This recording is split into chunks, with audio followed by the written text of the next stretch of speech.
But it's my pleasure to introduce Kirby Lampersberger. Kirby, his presentation will be German prisoners of war in Virginia during World War II, a new experience for everyone. Okay, Kirby is the son of Samson Lampersberger, a post-World War II German immigrant, and the former Francis Massey of Roanoke, Virginia. He graduated from James Madison University with a bachelor's degree in dramatic studies. He also holds a Master of Arts degree from the Institute of Modern European History and specifically Holocaust Studies. He retired from the U.S. Army in 2003 after 23 years of active service as a military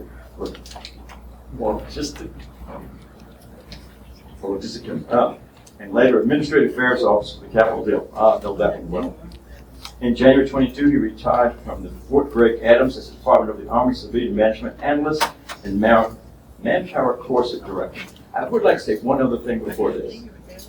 My father and a gentleman named Israel Gibson were extremely good friends. Israel was a POW. He actually had a law degree. When he was interviewed, when he got captured, he told him he was a mechanic. Law degrees they didn't need, mechanics they did. And he and my father were extremely good friends since my father was a World War II veteran. And the stories I used to hear. Not from my father, he never said a word, but from Miss Gibson. So I think you'll tell us about the prisoners of war here in Virginia. Thank you, sir. I think I might need your microphone. All right, thank you very much. Thank you. Okay, good afternoon, ladies and gentlemen. Once again, thanks to everyone who came out today, and a special thanks to my dear neighbors from Tinsley, and also our dear friends from our church family as well who came today to hear this presentation. Before I get into it, I would like to just tell you a little bit about my background. You mentioned my father was an immigrant, a post-war immigrant, and he was.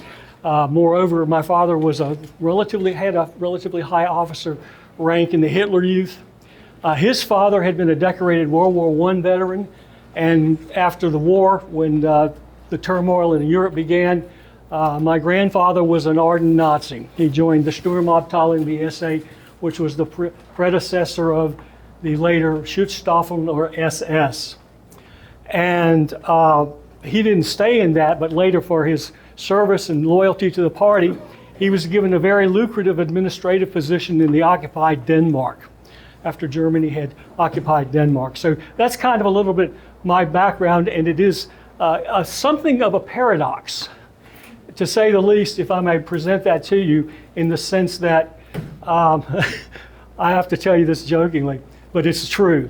My last name, is the quintessential epitome Nazi name. I'm telling you, it is. Anybody in Germany sees my last name and says, "Oh, we know where they came from." That's the kind of stigma associated with my name. When my father first came to the United States, he didn't want to keep the name because he knew it was a red target on the back. Notwithstanding, my mother insisted that he keep it, and I'm glad he did for all intent and purpose. So the paradox is that here I am, the son with a family heritage of National Socialism, and now all of a sudden I become a student of the Holocaust. And yeah, it's paradoxical. Now, this is going to sound strange to you as well. When one goes into Holocaust studies, it's not just something you say, I think I'm going to go do that. I'm here to tell you, it's a calling. It's a calling because it's kind of like before you go into it, you're standing before this big iron door. And that door kind of creaks slowly open. And you look in there and you see some light in the background. You think, yeah, maybe I'll go in here. And then you get in there and boom, the door slams shut on you. I know it sounds strange, but once it's in your head, you tend to think, and imagine life always against the background of that terrible historical period of time. Okay, with that in mind, the presentation that I'm privileged to give you today, I must confess to you, and some of you know this already, is somewhat controversial. And that pains me in a sense. But that's the way it is. So anyway, getting in here, we'll be talking about German prisoners coming into the Commonwealth of Virginia, all over America. And essentially what I'm going to be telling you is what you could find across America. There will be specific references to local things that went on as well. That information is difficult to find. It's not a lot of it recorded. There is a lot of rumor. There's a lot of local oral history. But in terms of documentation, I found that somewhat a little bit lacking. But that's okay for me. Maybe my research was not good enough, notwithstanding. Let's see here. Okay, and here you see a soldier coming off, and just to show off my Trivial Pursuit knowledge, that soldier comes from Africa, and he's wearing the uniform of an Afrika Korps soldier under Rommel at that time. Okay. Okay, this is a little bit cynical and intended to kind of provoke our thinking a little bit. The difference between a history buff and a historian. And I know that I'm not published, but those of you in this room who are published, I think you will appreciate what I'm about to say. Because people use this term a whole lot, history buff. Well, for me, history buff is a person, and that's okay. It's not a judgmental statement, but I want to try to make a point here, is entertained by history. The historian is the person that can think about and personalize what it's like to be in a historical setting at any period of time in human history. That's the difference.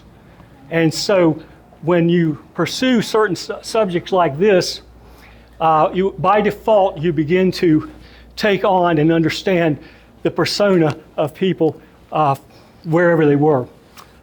That's one perspective. Also, okay, what we'll cover today, just an overview. And I also want to say, ladies and gentlemen, if anyone has any questions or comments, please feel free to raise your hand and raise them. This is, as far as I'm concerned, it's an academic environment, the open and free expression of ideas. So feel free at any time to share your comments as you deem appropriate. Okay, some acknowledgments I wish to point out here. Forgive me for just a moment. There'll be occasion when I will take the liberty of sitting down only because it will facilitate my ease of slide transition. First acknowledgement I'd like to give is to Ms. Joan Fallon, a local historian from Prince George, Virginia. Many of you in this room know her. She's our neighbor, just a couple of houses down. She couldn't be here today for medical reasons. And then the second acknowledgement I wish to make is to Dr. Coker, a former Army historian who produced this book that's a very very good, if you will, compilation of facts that she was able to, and her associate were able to gather regarding prisoner of war life in the Commonwealth of Virginia. And then finally, this is one that's quite strange.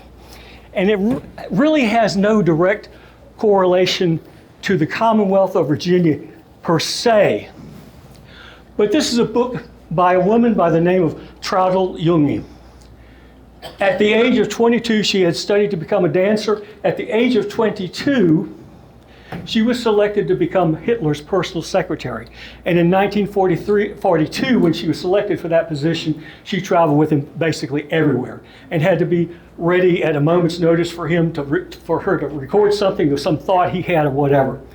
Now, from this writing, and it was interesting, and I don't mean to sidetrack you too much here with this, but it kind of sets a stage. She was from Munich, and one of the reasons that Hitler chose her was because of the fact that he loved people from Munich, because that was the city that began the Nazi movement, if you will, in Germany. So anyway, this book is really an account of the last 10 days of her life and her association and relationship with all the leading Nazi figures in the bunker in Berlin, keeping in mind the city was surrounded, it was being bombarded, daily and so on and so forth. So she recorded her, what was going on during that time. And they made from this book a movie. In the German, it's called Der Untergang.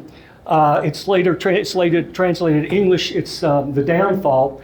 The movie is in German with English subtitles, but a fascinating story about how what was going on and this character, this actor that portrayed Hitler. Well, anyway, in this book, she describes how German prisoners of war in America were getting fat off of American rations.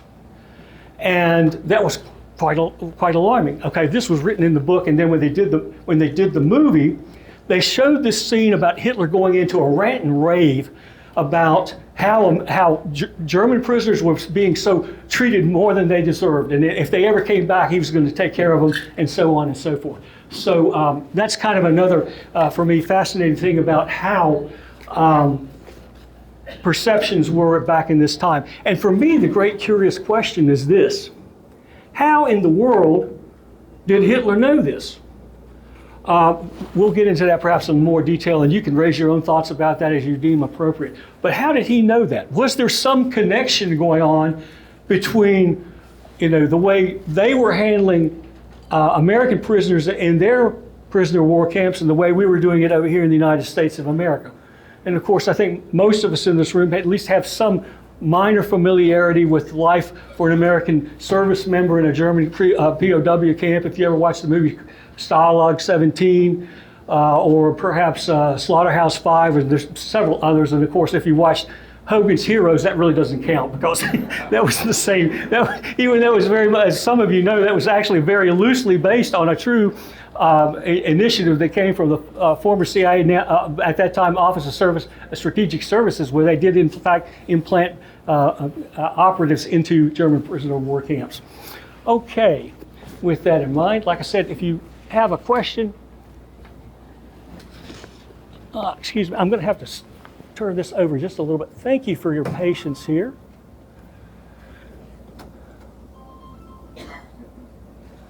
Oh. Okay, what we'll cover today, we're going to look at the Articles of the 29 Geneva Convention. Why is that important? And we'll get into that just a little bit as a kind of way of overview. And I don't really want to necessarily bore you with some details because there's going to be some more deep thinking material in this presentation as we go through it, notwithstanding. We're going to be looking at who signed it from an Axis perspective as well as from an Allied perspective. First impressions as the prisoners came into the Commonwealth, what daily life was like, where the camps were located, excuse me. Then we did in fact have one documented local escape from Camp Lee at the time. We'll talk a little bit about that.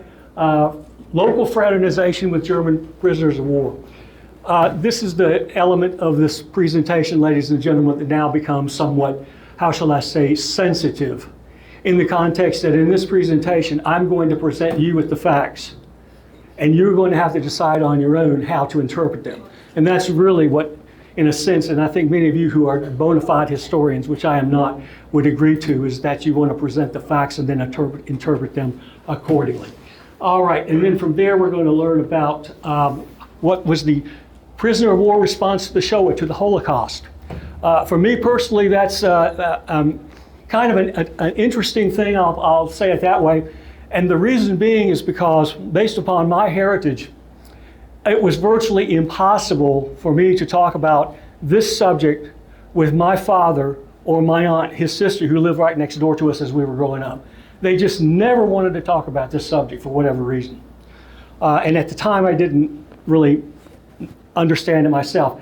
And I should point out that I really had no familiarity with this whole situation of German prisoners being brought into America, and specifically into the Commonwealth, until this was about 25 years ago that I first heard about this. I had never heard about this before.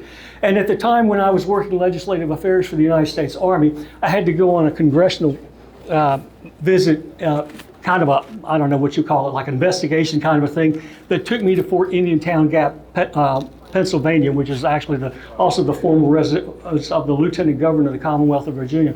Anyway, we were driving around, and the driver was pointing out something to me. He said, "See those buildings way over there, yonder in the distance?" And I looked over there, and there were these black, grayish-looking buildings there. I said, "Yeah, what's that all about?" He said, "Well, that's where they used to keep German prisoners of war." I said, "Really? That's fascinating." But then after that, I really never got back into it again, and it passed me by. And later on, I began to wonder, why is it that people don't want to talk about this? Interestingly enough, and you won't be surprised by this, I happened to go to visit my relatives in Germany the last week of March.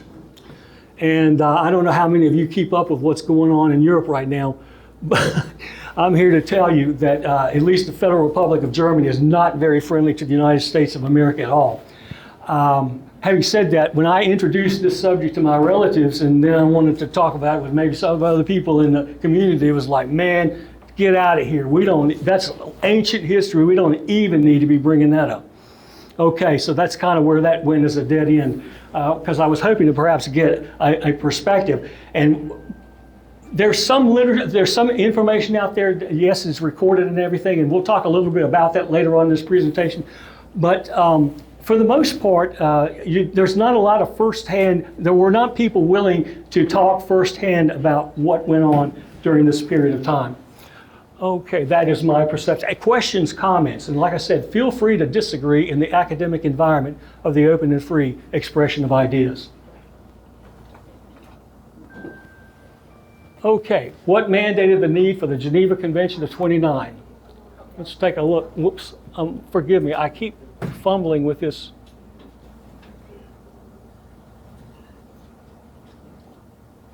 Okay, I'm just going to bring all this up right now. Okay, there's one more thing to come up. Okay, so even during the American Civil War, we were still, and many historians, I'm not really qualified in that area at all, but many historians would argue that the Civil War was fought in the kind of, with a Napoleonic flair to it, if you will, with the old élan, as the French used to call it, bold and dashing. Then we move into World War I, the Great War at that time, and of course warfare really changed dramatically with the introduction of more technology and of course chemical reagents, and then notwithstanding of course the use of tanks and so forth. We all know that the Great War was nothing more than an entrenchment that went on for back and forth for way too long, over 4 years. And then what really mandated, or if you will, dictated the need to change the Geneva Convention was what I'm about to bring up right now, and it's this right here. Never before in warfare history had the opposing factions been confronted with this issue of legions of prisoners. And what made this even more complicated was that in the 19th century, you didn't really have to worry about women and children and non-combatants and all of those things. I mean, yeah, it was a concern, but nobody really paid attention to that. With the advent of the Great War, however, things changed dramatically. And people, civilians everywhere were impacted in all kinds of, in many ways, unspeakable ways. And so as a result of that, this necessitated an international change into the way in which opposing factions treat their prisoners. Okay, just a very brief overview. You can see they're written in French. I don't think this is on the screen. At the time when they met for the Articles of the Convention, I think there were 54 nations represented, 54 signatories. They all signed this on the first day, which you'll see was 27 July of 1929. And then,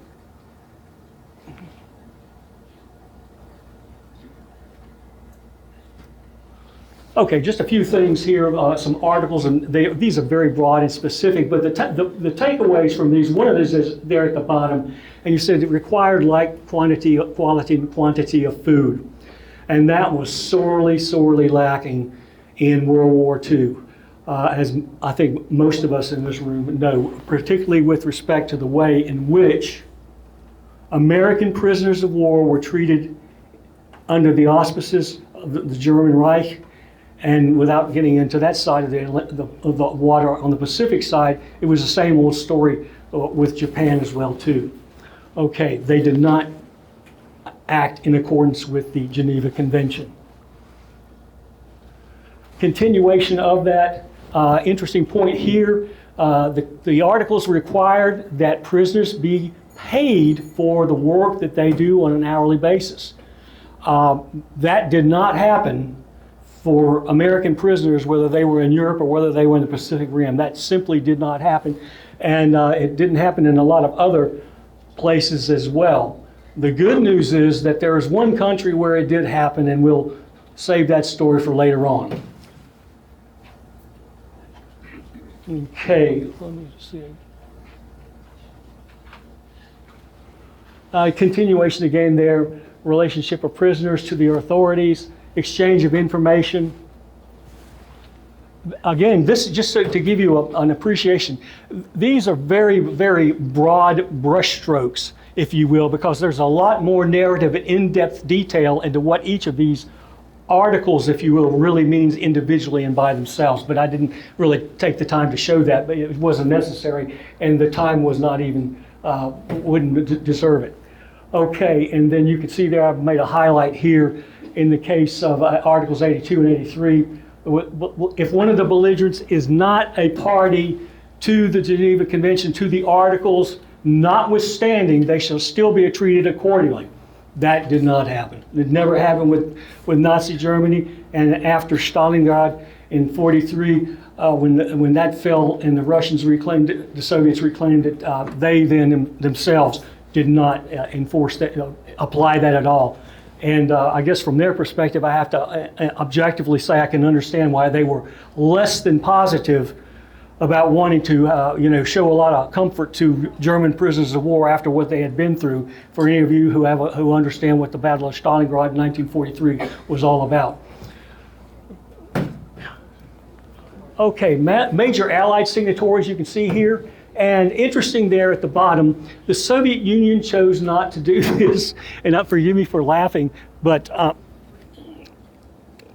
I'm laughing because I lost my power. Do we have it? No, we don't have it. Okay, no problem. I'll just speak a little louder, and if you can't hear me in the back, you just raise your thumb and I'll continue to. You can't hear me at all? Okay.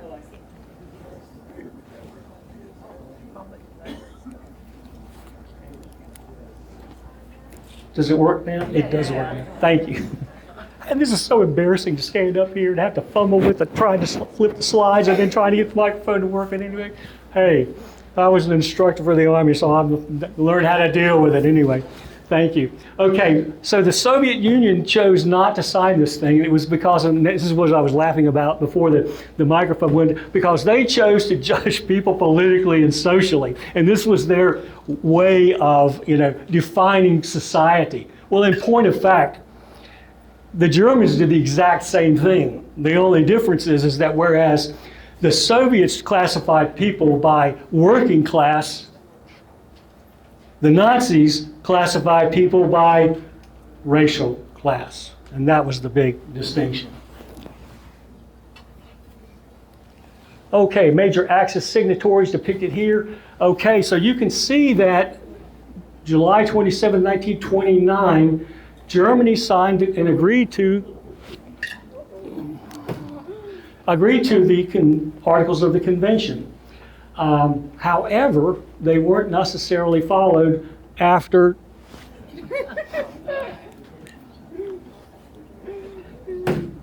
I think the battery has gone out on this thing. That's okay. All right.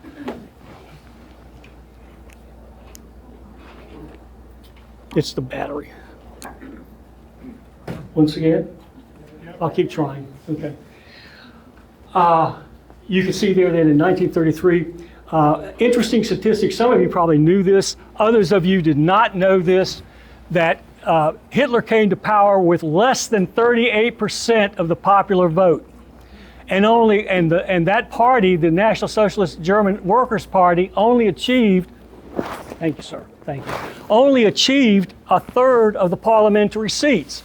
Now, at that time in Germany, it's not like today where the law requires that you have to have a parliamentary coalition in order to govern.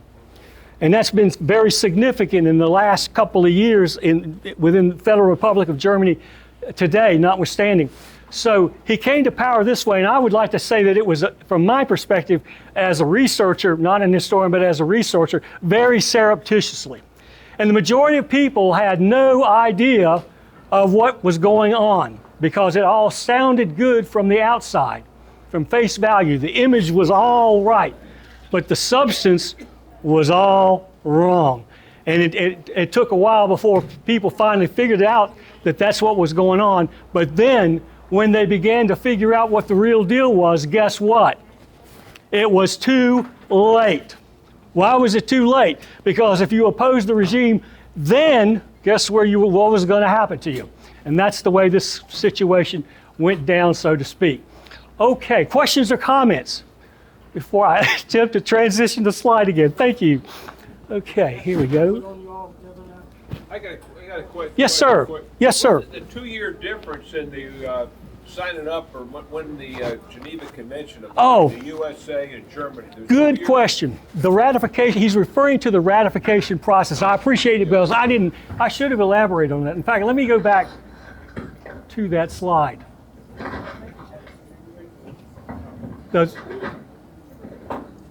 Okay, what this means, excellent question. What this means is that on the 27th of July, 1929, the United States agreed, yes, the representative of the United States agreed that. See if that works any better. Okay. I don't have no guarantees. How about, it might be working better now. Can you hear it a little better? Not really. There you go. Okay, thank you. You're welcome. So, essentially what the ratification means is that in the case of the United States of America, the 1929 Articles of the Revised Geneva Convention had to go before the United States Congress for ratification. It had to be approved in both the House as well as in the Senate. So when both the House and the Senate, in combination, the Congress of the United States of America passed this is when it became formally effective. In other words, the United States will follow these articles on that specific date of February 4th, 1932. Did that help answer that question for you? The years were 32 and 34 on the previous chart, on the Geneva chart. 32 and 34. Oh, then there you go, right there. Oh, well, this right here is different. In other words, this is when the German Parliament ratified it, the acceptance of the Articles of the Geneva Convention for Germany. And for the United States, it became effective then, but they didn't. But Germany did not approve it until 1934. So that's the difference in the date. In other words, it was acknowledged that on July 27th, 1929, they agreed at some point in time that they were going to follow it, but that was all predicated on the fact that it would be passed through their respective parliamentary procedures. That's what that really means. So, yeah, good question. Thank you. Someone else.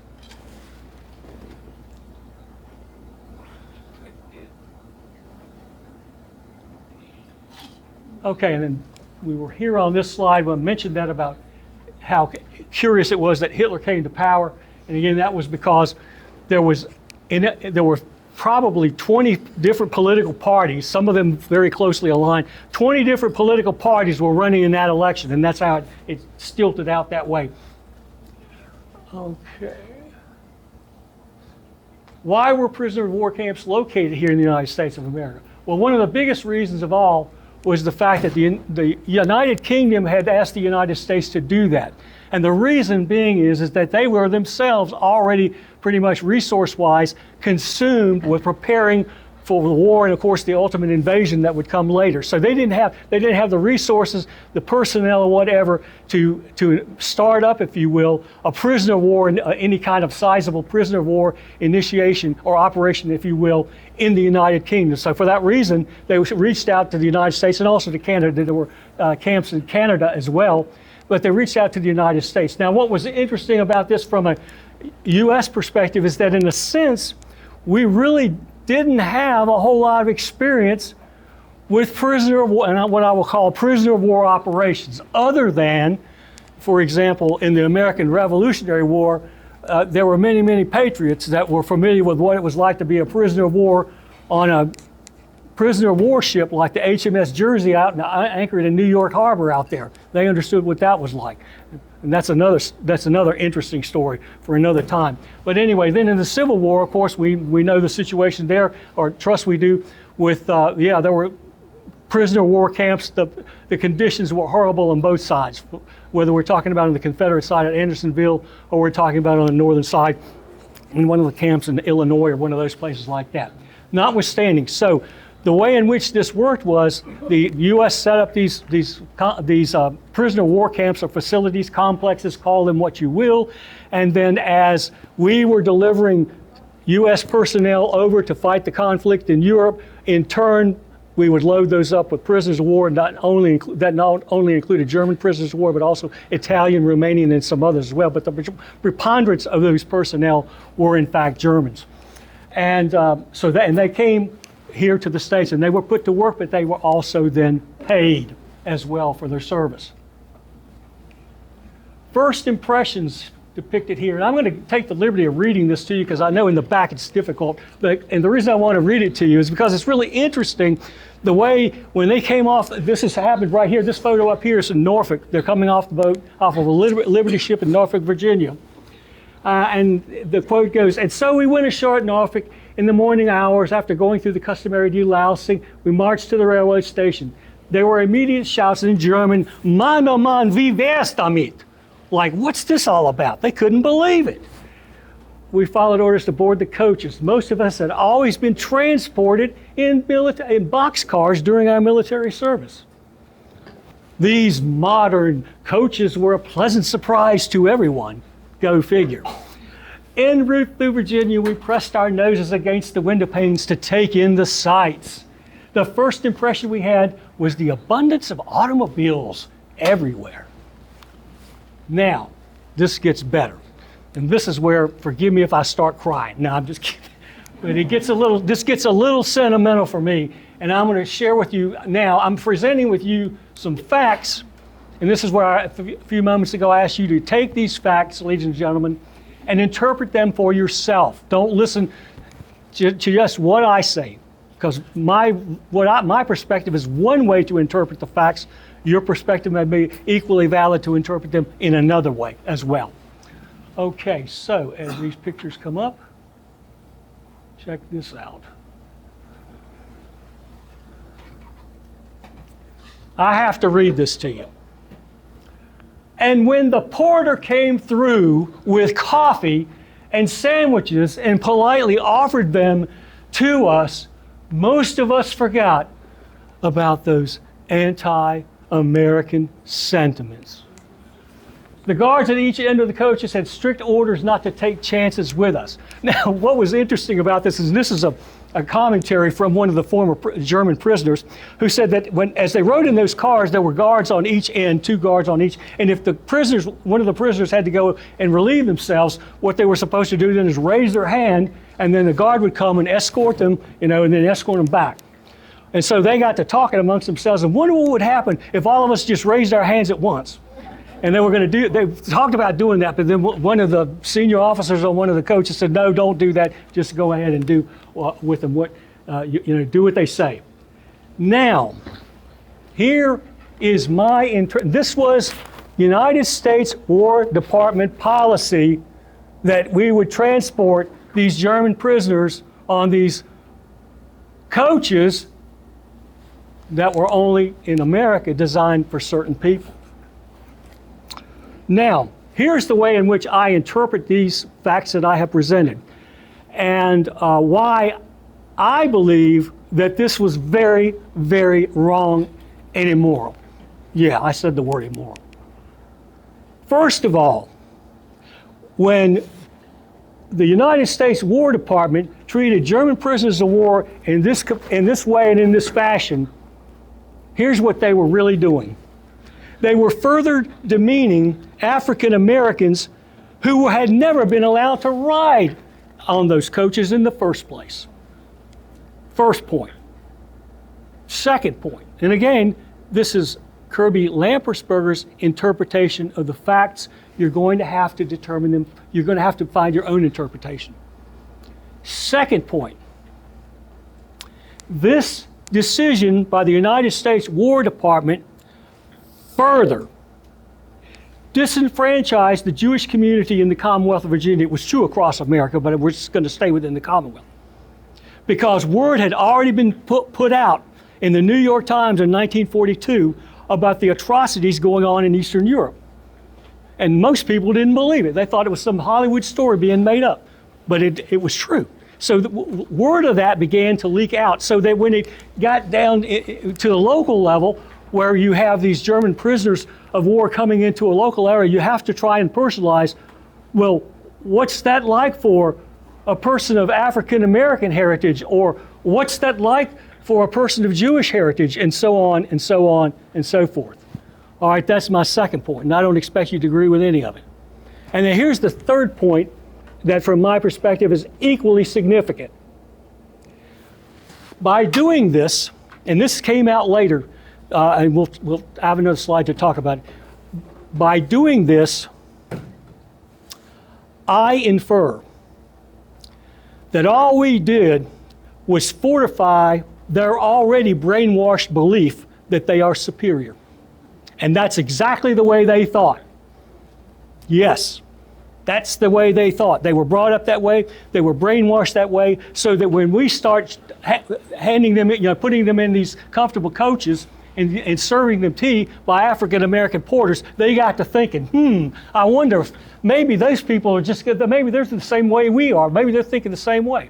So that's why, from this person's perspective, this was a bad thing to do. Your questions, your comments, your disagreements in the academic environment of the open and free expression of ideas. And that's an unsolicited comment. Yes, sir. Yes, ma'am.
Thank you for sharing that. Yes, she just pretty much what she said underscored the message that I'm trying to convey as well. Okay, other questions or comments? Thank you for that, ma'am, appreciate that. Okay, camp administration, won't spend a lot of time on this. You can see for the most part, American officers in the grade of 06, 05, they filled out some forms. One of the things that made this camp administration difficult was, not surprisingly, the lack of German-speaking personnel from the military police to do that. Prisoner of war operations in the United States Army have always been a function of the military police corps. And so, critical shortage of that, and of course, you're not surprised to know that if somebody could speak German, where were they going to send them? Overseas. Yeah, they don't want to waste that talent here in in a prisoner of war camp. So that became an issue. And then as a result of them not being able to, the shortage of German-speaking U.S. personnel, then they pretty much handed the reins of this camp administration over in many ways to the senior officer, German NCO. And we'll get into that in more detail as well. I'm curious to ask, because I'm going to talk about this in just a moment, how many of you were here on March 27th? There was a kind of unique lunch and learn by an author who presented a thing called the 15. Okay, so some of you that were here would remember that was all about the dynamics of what it was like being a German prisoner within their own cells, and how the ideology played a role, and how many or some were murdered, and so on and so forth. Okay, well anyway, all of that was going on, and part of it was due to the fact that we had turned over the reins of supervision over to them from this guy's perspective. Easy to talk about, more difficult to put into proper perspective. Okay, uniforms depicted here. These were not really federally specified per se. In many cases, depending upon the state, you would have states with their own National Guards that had old uniforms or whatever, so they would just take those uniforms and paint PW on the back of them or whatever, and those became then the official uniforms of the prisoners that were incarcerated in those respective camps. Again, I said at the beginning of this presentation, and I want to make sure that that I clarify this as well. Recognizing this is supposed to be about local history, and what I'm in a sense presenting is very much in the macro perspective. But I can assure you, ladies and gentlemen, that what's being presented in the macro perspective is absolutely applicable to the prison of war operations that were going on in this local area. In that context, they were very, very similar, and so forth. So you can see a typical schedule: movement to work site, they wake up at 5:30, and then interestingly about this, quotas. In other words, to give you an example of a quota, let's say a German prisoner was expected to go out and pick apples for whatever reason. Okay, their quota was, okay, you got to pick 4 bushels a day or something like that. I'm just making this up. Well, if they met their quota, daily quota by noon, then they didn't have to work anymore. They would just send them on back home. So that was kind of a motivation there. But then the workday ended at 4:30 in the afternoon. Now, I can assure you that was not the work schedule of the American prisoner in Stalag 17. Make no mistake about that. And when he talks about lunch and dinner and all that being served, that was not the case. Yes, ma'am. It's really hard for me to hear this. It's kind of blowing my mind because it's making me bringing up a lot of anger. Because the point you're making, the difference is the German POWs here were treated very humanely, fed, routines, ate. Where our POWs, is it true the Hollywood pictures that are in my mind, they were treated inhumanely, horribly. The contrast is blowing my mind. Yes, ma'am. Yeah, trust me, I'm feeling it. It brings up anger. I'm feeling it. I'm feeling it. And yes, sir. Go ahead. You're saying that Germans treated our prisoners inhumanely, but Stalag 17 and the Great Escape showed the Germans treated prisoners a lot better than the Japanese treated our prisoners. So I don't think that the Germans definitely treated Jews pretty bad. They were gassing, but generally our prisoners were probably treated pretty well in comparison to how our prisoners were treated by the Japanese. Thank you for that. And he makes a very valid point. Yes, I'm aware of that. I just wanted to say one thing. My observation, though, is this. After the war, and if someone has more research and better read on it, then by all means let us know. We never demanded, the United States never demanded that Germany or Japan apologize for what they did to American service members, except for the Mitsubishi Company in Japan did something like that. Anyway, Madam, your point is well taken because I feel your pain, and quite frankly, I'm going to say it like this. As far as I'm concerned, the Federal Republic of Germany is an ingrate country, and they are not thankful for what all was done for them after World War II, and they got off way better than they should have. That's just me talking. You'll want to get a second perspective on that. Life in the Virginia POW camp, okay, same rations, leftovers burned on occasion. Why in the world would they burn leftovers? They were fed so much that they decided, you know what? They were getting so much food, we better not let them see that we're turning in leftovers. So what they did was they burned it. Whatever they could, they hide and burn it or bury it or whatever, so that the portion of rations would not decrease, would not diminish. Beer and cigarette rations, that's a little bit deceiving there. They did, I think it was basically a pack of cigarettes every couple of days, a bottle of beer maybe a day or so. But what they would do is they would form in their own little cells, and whenever they got their beer ration, they would agree if there were 5 of them, they would all of them would, other 4 would give their beers to the one guy, and then he would drink 5 beers on one day, and then the next day somebody else would drink 5 beers. And that's how they worked that. And then there was a canteen or small convenience store. We know it as a convenience store. Militarily, the canteen is a place where you can buy what we call personal consumption items. And you can see there that and they could buy from that candy and cigarettes and the like. Then there was entertainment after dinner in the evening. And what was really interesting about this was that not only did they offer entertainment, but with the anticipation that Germany is going to be rebuilding, they offered them even business classes so that they would have the skill sets ready to go back into into Germany and start up the economy again.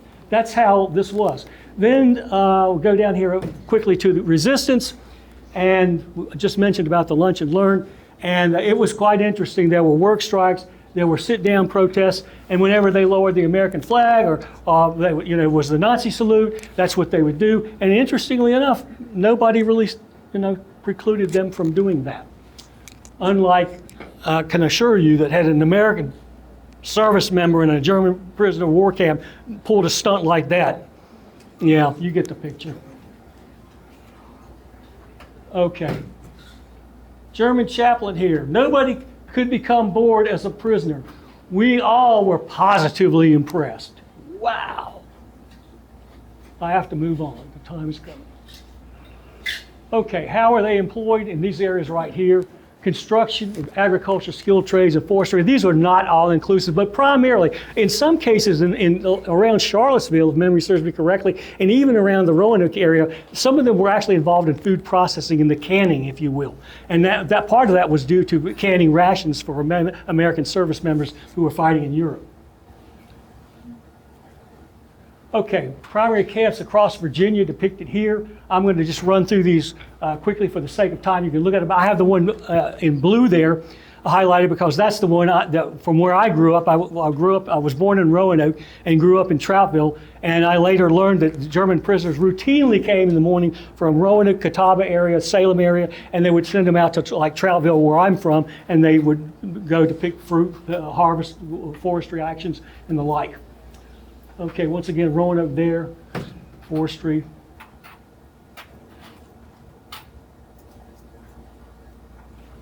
And then you can see here, Camp Pickett was essentially one of the really large base camp here in the Commonwealth of Virginia.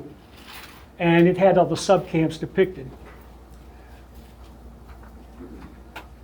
Here where they located across the Commonwealth, you can see probably a whole concentration right here. And no doubt there are some historians in this room right now that can explain this better than I. But there was a significant change in formulation of counties after 1974. Prior to that, in 1672 and to 1974, there were more counties in the Commonwealth than there are today. And those counties are reflected in the historical records from this period of time when there were prisoner of war camps in the Commonwealth of Virginia.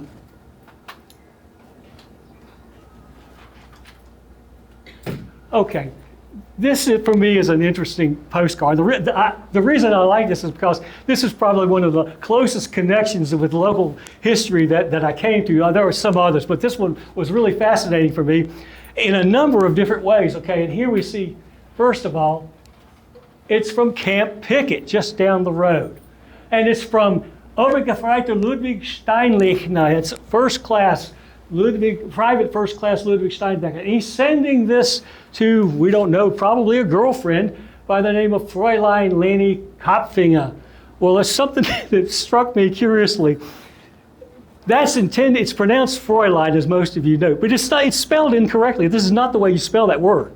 It's spelled F-R-A umlaut U-L-I-N-E, although the diphthongs are the same in terms of pronunciation. They're the same. But I don't understand why he spelled that way. And then the other thing that just thrilled me to discover about this little artifact was this right here, that this postcard was going to a place called Maurach by Rotholz. And I've been there, ladies and gentlemen. It's a beautiful place in the Alps. I have been to this place, and that's when I saw this postcard. I was like, I can't believe this. Anyway, this appeared. Now, what's very curious the moment I saw this was looking at this. Tyrol. Okay, I got it. That's a province. I'm with it. I'm all over that. Germany. Wait a minute, something's wrong here. Tyrol is not in Germany. It's in the Federal Republic of Austria. So why is this postcard addressed to Tyrol in Germany? Does anybody know? Yes. The reason being is that in the fall of 1938, Hitler had already gone in and annexed Austria, so that any reference to Austria, anything reference to Austrian history was completely diminished, taken away from, and everything became German, so that's why that's there. Okay.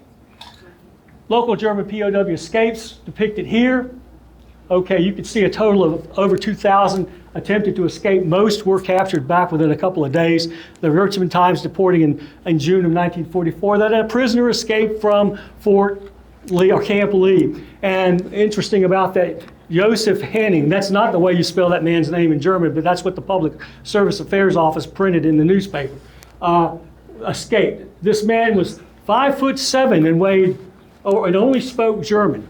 Why in the world would a 5'7" man that only spoke German want to escape from a luxury place like Camp Lee? And the answer is, and I speculate, could it be that he was being harassed? Okay, fraternization. It occurred across the United States. I understand, street rumor has it that it occurred here too. I have no historical research on this whatsoever. None whatsoever. It's really not my area of interest. There are others that are interested in that, and I would encourage them to pursue that accordingly. But this is the outcome of fraternization is really not my area of historical interest. My point, though, is this: is that all of that fraternization was going on. As it was going on, people were here. American prison service members were hearing about it, and it was very, very demoralizing. And the French had a solution to that, as he points out there, Private Kuhn points out. And we don't need to get too far into this other than to show you that that's what they did to their people. Okay, so the Holocaust is revealed.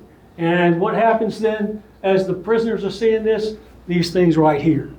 And yeah, everybody denied it. Everybody was in complete denial. Oh, I'm not part of that. Oh, I wasn't a Nazi. I was a part of the Socialist Party of Germany. No, I was a communist, blah, blah, blah, and so on it goes. Everybody weaseled out of it. And this gets back to it. Yeah, this hits home to me personally, that I could never, ever talk about this with my father or my family in Germany. It was just like verboten, taboo. Forget about it.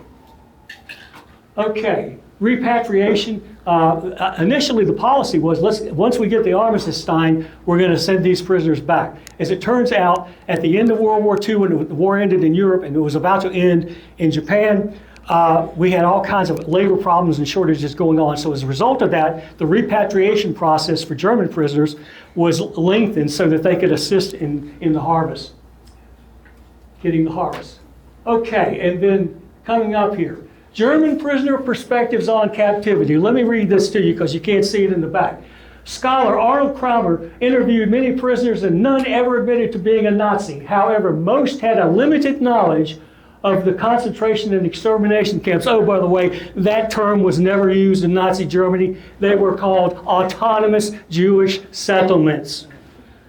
We went on to say, I've yet to meet a German prisoner who doesn't tell me if their incarceration, that their incarceration was the time of their lives. Can you imagine that? Check this one out. This gets back to what Uncle Adi was saying in the bunker. When I was captured, I weighed 128 pounds. After 22 years as a POW, I weighed 185. I had gotten so fat, you could no longer see my eyes. And then finally, on January 7th, 1946, some young man jumped ship, stowed away, because he wanted to come back to the United States of America because he liked it so much. Wow. I wish that young man were here today and he was living in the Federal Republic today. I wonder if he'd say the same thing. Forgive me for being so miserably cynical. In conclusion, ladies and gentlemen, no other nation state, and I teased you with this at the beginning of the presentation, no other nation state on the face of the earth followed to the letter the precepts and articles of the 1929 Geneva Convention better than the United States of America. Nobody matched us. So to that, as a nation state, we should be most proud.